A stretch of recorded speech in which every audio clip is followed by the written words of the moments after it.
I'm a retired school teacher, but I've always had an interest in horror and Halloween, and I always worked that into my classroom if I could. And therefore, around Halloween time, it was always good to be in my classroom, although it was going to be a little bit weird.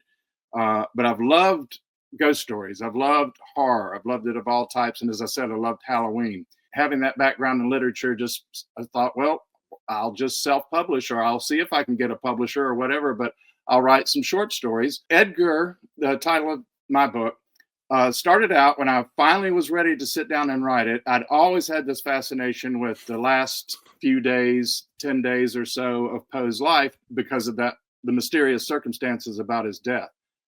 I sat down to write it, and something happened that I cannot explain. Instead of it being the end of Poe's life, another idea evolved and developed, and that was the premise: what if Poe's scariest stories all were inspired by supernatural events that happened one summer when he was 15 years old living in Richmond, Virginia?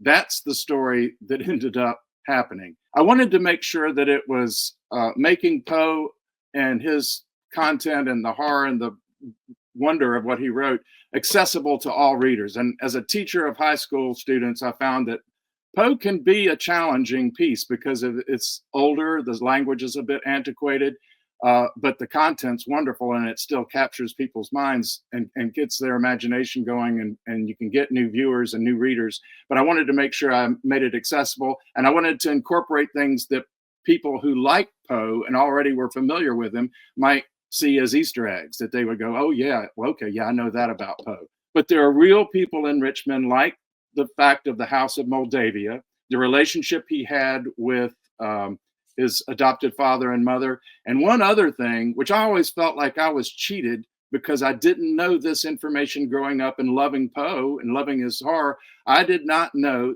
that I think the real true love of his life was a woman that he met when he was 15, a girl, Elmira Royster, whom he wanted to marry, but then tragically was separated from.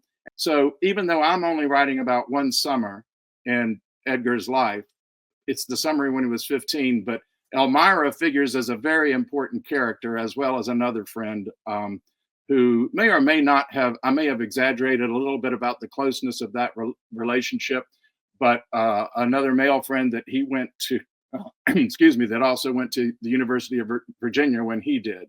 I am definitely playing with the idea of expanding the story so that, and maybe making a trilogy of it, so that the second installment might be a phase of Poe's life when he was with Virginia and struggling so much as he did throughout his life, I think, to be recognized, to have his talent recognized, and the struggles that involved, but also incorporate the supernatural as I did with the first book.